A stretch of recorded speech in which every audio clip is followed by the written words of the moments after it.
Assalamualaikum warahmatullahi wabarakatuh. Okey, bertemu kita dalam subjek pengurusan diri tingkatan 1 pendidikan khas. Okey, minggu lepas kita dah belajar sama-sama apa hak kita sebagai individu, hak sebagai pengguna dan juga hak sebagai pekerja.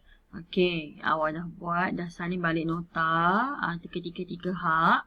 Okey, kemudian hari ini kita nak tengok seterusnya agensi yang membantu dalam memperjuangkan hak sebagai individu, hak sebagai pengguna dan hak sebagai pekerja.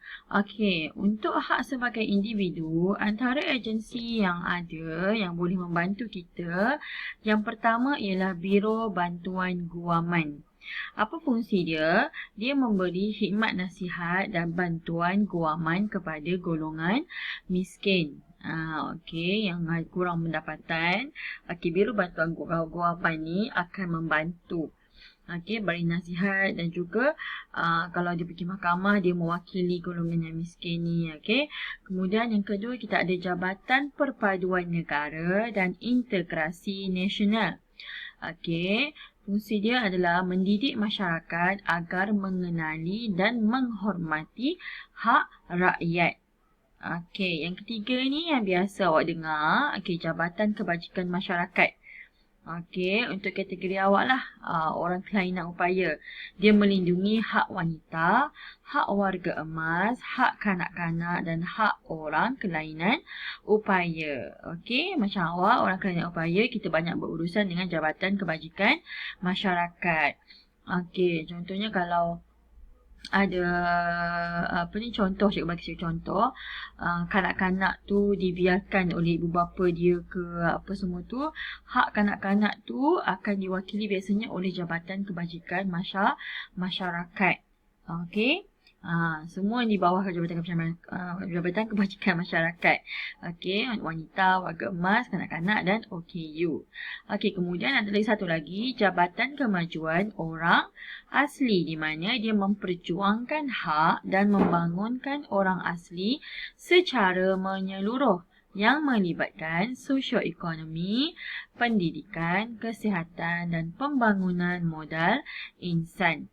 Biasanya orang asli dia kebanyakannya tak sekolah kan. Ada yang sekolah. Okey, Jabatan Kemajuan Orang Asli ni dia yang akan membantu golongan orang asli ni. Okey, dari segi apa? Sosioekonomi, pendapatan dia, daripada pendidikan dia, kesihatan dia. Okey, bawa dia ke klinik ke. Okey, sebab ada antara orang asli ni yang bila sakit dia tak pergi hospital. Okey, mungkin Jabatan Orang Asli ni akan membantu mereka lah. Okey. Okey, bagi hak pengguna pula, siapa yang boleh bantu kita? Okey, yang pertama biasanya adalah Persatuan Pengguna, di mana dia menyebarkan maklumat kepada pengguna dan memberi pendidikan melalui bahan atau majalah kepada pengguna. Okey. Kemudian yang kedua, Pusat Khidmat Aduan Pengguna Nasional. Dia membantu pengguna menyelesaikan masalah, dan menjadi orang tengah antara pengguna dan peniaga. Okey, ni Pusat Khidmat Aduan. Yang ni biasa juga sekarang kita biasa dengar. Lebih-lebih lagi kalau kita berurus niaga secara online. Okey, iaitu Tribunal Tuntutan Pengguna Malaysia. Okey, menjadi alternatif kepada pengguna untuk memfailkan tuntutan ganti rugi dan pampasan terhadap peniaga secara atas talian. Yang cikgu sebut online tadi adalah secara atas talian. Contoh yang paling dekat adalah biasa kalau kata kita beli kat Shopee. Pernah tak awak dengar orang tu order satu barang ni yang dipaparkan besar macam ni, saiz dia macam ni, sampai ke pengguna tidak seperti yang dia gambarkan. Okey, pembeli boleh membuat tuntutan di agensi ini, Tribunal Tuntutan Pengguna Malaysia. Okey, itu satu contoh cikgu beri. Okey. Kemudian kita ada Suruhanjaya Komunikasi dan Multimedia Malaysia. Dia membantu pengguna membuat aduan berkaitan sektor komunikasi, internet, pos dan persijilan digital. Okey, Suruhanjaya Komunikasi dan Multimedia ni biasanya aduan mengenai apa? Contoh kalau dekat Facebook, okey, ada orang dia sebarkan apa? Sebarkan maklumat yang palsu. Okey, pengguna boleh apa? Buat laporan di Suruhanjaya Komunikasi ni. Okey.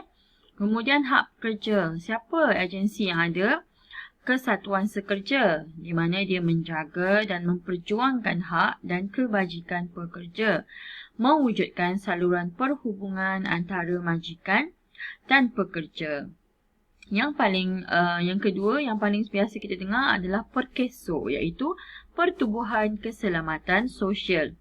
Okey, dia mengemaskini dan melaksanakan dasar dan undang-undang perburuhan bagi mewujudkan tenaga kerja yang cekap, produktif dan berdisiplin.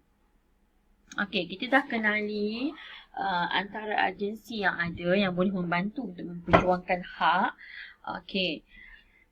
Untuk maklumat yang lebih lanjut, okey, murid-murid boleh apa ni? Aktivitinya, murid-murid boleh melayari internet. Okey, sambil-sambil awak main handset, awak boleh guna Google, cari maklumat tentang agensi lain yang boleh membantu dalam memperjuangkan hak sebagai individu, pengguna dan pekerja.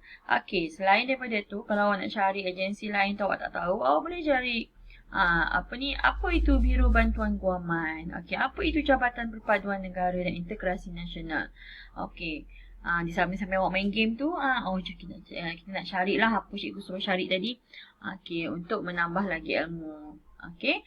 Kemudian, okey, kita nak buat latihan. Okey, untuk latihan pada bab ni, okey. Latihan ini sama dalam modul awak, muka surat 11 dan 12. Okey, cikgu nak awak selesaikan muka surat 11 dan 12 di mana semua latihan ni kita dah belajar. Yang ni kita belajar minggu lepas. Okey, senaraikan 3 hak individu, pekerja dan pengguna. Okey, senaraikan 3 saja. Hak individu apa yang ada, hak pengguna apa, hak pekerja apa. 3 sahaja. Kemudian, okey, tu yang kedua ni dia suruh tuliskan bidang tugas setiap agensi berikut. Semua agensi ni ada di dalam nota yang ni. Okey, cari dan tulis jawapan dengan betul. Okey, tengok lambang dia. Lambang ni adalah Jabatan Kebajikan Masyarakat. Apa bidang tugas dia? Kemudian TTPM ni apa? Tribunal Tuntutan Pengguna Malaysia. Okey, tulis dia punya bidang. Dan terakhir sekali yang sini adalah Perkeso. Perkeso, okey, cuba cari dekat nota tadi. Okey, apa bidang tugas dia? Okey, kemudian yang ketiga, okey, dia minta awak sesuaikan pernyataan di bawah dengan hak yang dituntut. Contoh cikgu bagi yang pertama. Okey, kalau ingat balik kita ada 3. Hak individu, hak pekerja dan hak pengguna. Okey, yang pertama mendaftarkan Amin sebagai rakyat Malaysia di Jabatan Pendaftaran Negara. Apa hak ni? Hak sebagai apa? Okey, cikgu bagi contoh. Yang pertama ini adalah hak individu. Hak dia untuk mendaftarkan diri sebagai rakyat Malaysia. Okey. Okey, ini hak individu. Dan seterusnya, okey, sila sesuaikan mana satu jawapannya, okey. Kemudian yang keempat, cari perkataan berikut pada silang kata di bawah. Selesaikan tugasan anda di modul, ambil gambar dan hantar pada grup Telegram pengurusan diri yang ada. Okey? Okey, cuba buat. Yang tak faham boleh PM cikgu. Sekian mata pelajaran kita hari ini. Jumpa lagi minggu selepas cuti nanti. Okey? Terima kasih. Assalamualaikum warahmatullahi wabarakatuh.